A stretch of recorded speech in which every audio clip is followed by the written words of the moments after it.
Hello friend, আমরা যে ছাগল ছেড়ে দিয়েছি, আজকে একটা ছাগল কমে গেছে। আমাদের ন্যাংটা কেবাইসি দিয়েছি, এখন আর 5টা ছাগল আছে। এই যে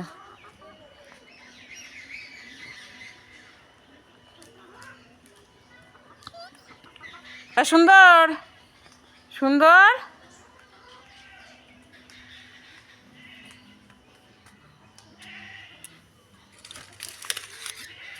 এটা হচ্ছে মনসা গাছ, আমরা যে এখানে পুজো করি।